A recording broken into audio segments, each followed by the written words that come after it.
നമസ്കാരം. ഇന്ന് നമ്മൾ ചെയ്യാൻ പോകുന്നത് വളരെ പെട്ടെന്ന് തന്നെ തയ്യാറാക്കി എടുക്കാൻ പറ്റുന്ന നല്ല സോഫ്റ്റ് ആയിട്ടുള്ള ഒരു ബനാന ബോൾസ് ആണ്. അപ്പോൾ നമ്മുടെ വീഡിയോ ഇഷ്ടപ്പെട്ടെങ്കിൽ നിങ്ങൾ ലൈക്ക് ചെയ്യുക, ഷെയർ ചെയ്യുക, അതുപോലെ തന്നെ സബ്സ്ക്രൈബ് ചെയ്യാത്തവരുണ്ടെങ്കിൽ ഒന്ന് സബ്സ്ക്രൈബ് ചെയ്തേക്കുക. അപ്പോൾ നമ്മുടെ ബനാന ബോൾസ് എങ്ങനെ ഉണ്ടാക്കുന്നതെന്ന് നോക്കാം.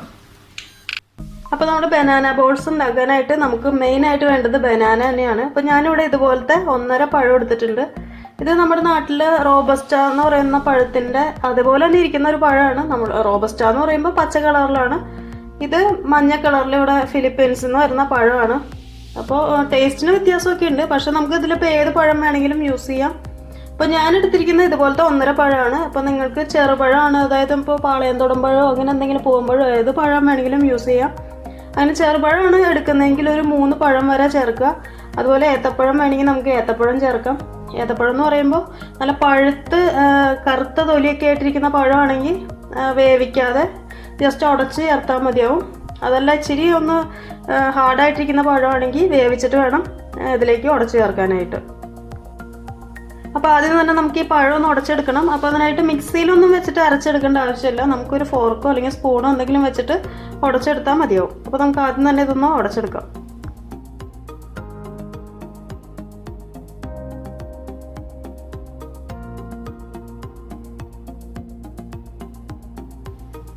അടുത്തായിട്ട് നമുക്ക് ഇതിലേക്ക് പഞ്ചസാര ചേർത്ത് കൊടുക്കാം. പഞ്ചസാരയുടെ അളവെന്ന് പറയുമ്പോൾ നമ്മൾ ഇതിലിപ്പോൾ 1 കപ്പ് ആട്ടയാണ് ഇതിൽ ചേർക്കാൻ പോകുന്നത്.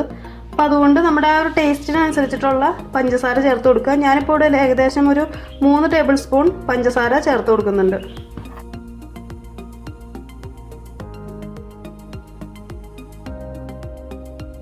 അടുത്തതായിട്ട് ഇതിലേക്ക് ഒരു 1/4 ടീസ്പൂൺ ഏലക്കാപ്പൊടി ചേർത്ത് കൊടുക്കുക. അതുപോലെ 1 ടീസ്പൂൺ നെയ്യ് ചേർത്ത് കൊടുക്കുക. നെയ്യ് നിർബന്ധമൊന്നുമില്ല, ടേസ്റ്റ് ഇഷ്ടമാണെങ്കിൽ നെയ്യ് ചേർത്ത് കൊടുക്കുക.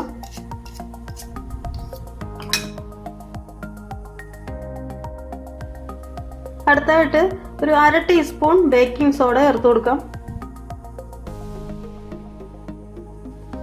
കുറച്ച് ഉപ്പ് ഇട്ട് കൊടുക്കുക. അടുത്തായിട്ട് ഇതിലേക്ക് കുറച്ച് പാൽ ഒഴിച്ച് കൊടുക്കുക. കുറച്ചെന്ന് പറഞ്ഞാൽ കുറച്ച് ഒഴിച്ച് കൊടുത്താൽ മതി. എന്നിട്ട് നമ്മളിനി പൊടി ചേർത്തിട്ട് മിക്സ് ചെയ്യുമ്പോൾ ഇതിനനുസരിച്ചിട്ട് ഒഴിച്ചു കൊടുത്താൽ മതി.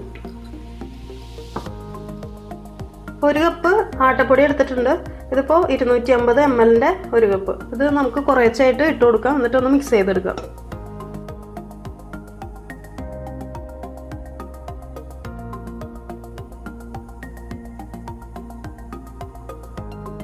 അപ്പോൾ ഞാൻ കുറച്ച് പാലും കൂടെ ഒഴിക്കുന്നുണ്ട്. അത് ഇപ്പോൾ തിക്കായിട്ടാണ് ഇരിക്കുന്നത്. അപ്പോൾ കുറച്ച് പാലും കൂടെ ഒഴിച്ചിട്ട് ഒന്നും കൂടെ ഒന്ന് മിക്സ് ചെയ്തെടുക്കുക.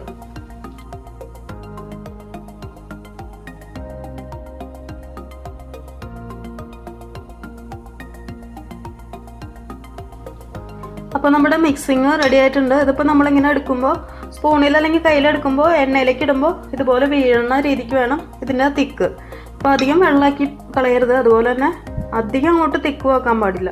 അപ്പോൾ ഒരു മീഡിയം സൈസിൽ നിങ്ങളത് എടുക്കുമ്പോൾ നിങ്ങൾക്ക് മനസ്സിലാവും. അപ്പോൾ എടുക്കുമ്പോൾ ഇതുപോലെ തന്നെ ഇങ്ങനെ വീഴുന്ന രീതിക്ക് വേണം എടുക്കാനായിട്ട്. അപ്പോൾ നമുക്കിനി എണ്ണ ചൂടാക്കിയിട്ട് ഇത് ഫ്രൈ ചെയ്തെടുക്കാം. അപ്പോൾ നമ്മുടെ ഓയിൽ ഇവിടെ ചൂടാക്കാനായിട്ട് വെച്ചിട്ടുണ്ട്. അത് ചൂടായി വരട്ടെ. ഇപ്പം ഞാൻ ഹൈ ഫ്ലെയിമിലാണ് ഇത് ഇട്ടേക്കുന്നത്. ഇപ്പോൾ ചൂടായി വരുന്ന ആ ഒരു സമയത്ത് നമ്മൾ ഇതിപ്പോൾ മാവ് കോരിയിടുന്നതിന് മുമ്പായിട്ട് മീഡിയം ഫ്ലെയിമിലേക്ക് മാറ്റുക. അതല്ലെങ്കിൽ അത് കരിഞ്ഞു പോകും, ഉള്ളൊന്നും വെന്തിട്ടും ഉണ്ടാവില്ല. അപ്പോൾ അതൊന്നും ശ്രദ്ധിക്കുക. അതുപോലെ തന്നെ നമ്മൾ മാവ് കോരിയിടുന്നത്, ഞാനിപ്പോൾ ഇവിടെ സ്പൂൺ വെച്ചിട്ടാണ് കോരിയിടുന്നത്. നിങ്ങൾക്ക് എന്താ സൗകര്യം എന്ന് വെച്ചാൽ അതുപോലെ ചെയ്യുക. കൈ കൊണ്ടാണ് കോരിയിടുന്നത് എളുപ്പമെങ്കിൽ അതുപോലെ ചെയ്യാം. അപ്പോൾ കൈ കൊണ്ട് കോരിയിടുമ്പോൾ നമ്മൾ കൈ ഒന്ന് നനച്ചിട്ട് വേണം, ഓരോ പ്രാവശ്യം കൈ നനച്ചിട്ട് വേണം ഇതിലേക്ക് കോരിയിടാനായിട്ട്. നമ്മൾ ഈ ഉഴുന്നുവടയൊക്കെ ഉണ്ടാക്കില്ലേ, അതുപോലെ തന്നെ ആ ഒരു മെത്തേഡിൽ വേണം ചെയ്യാനായിട്ട്. അപ്പോൾ നിങ്ങളുടെ ഇഷ്ടത്തിന് എന്താണെന്ന് വെച്ചാൽ അതുപോലെ ചെയ്യാം. നമ്മുടെ ഓയിൽ ചൂടായിട്ടുണ്ട്. ഇതിലേക്ക് നമുക്ക് ഓരോ സ്പൂൺ വീതം ഒഴിച്ചു കൊടുക്കാം.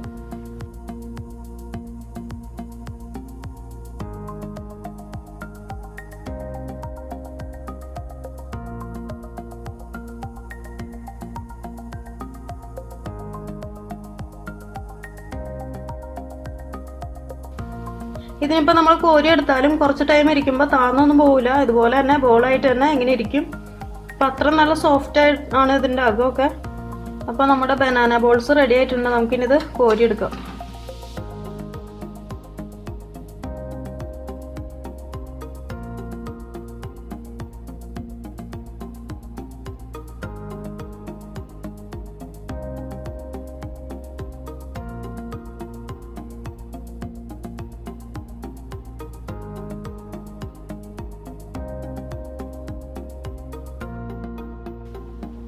അപ്പോൾ നമ്മുടെ ബനാന ബോൾസൊക്കെ റെഡി ആയിട്ടുണ്ട്. നിങ്ങളത് ട്രൈ ചെയ്ത് നോക്കണം.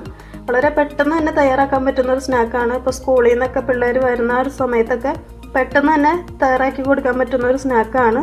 അപ്പോൾ മസ്റ്റായിട്ടും ട്രൈ ചെയ്യുക. നിങ്ങൾക്ക് ഈ വീഡിയോ ഇഷ്ടപ്പെട്ടെങ്കിൽ ലൈക്ക് ചെയ്യാനും ഷെയർ ചെയ്യാനും മറക്കരുത്. അപ്പോൾ അടുത്ത ദിവസം കാണാം. താങ്ക്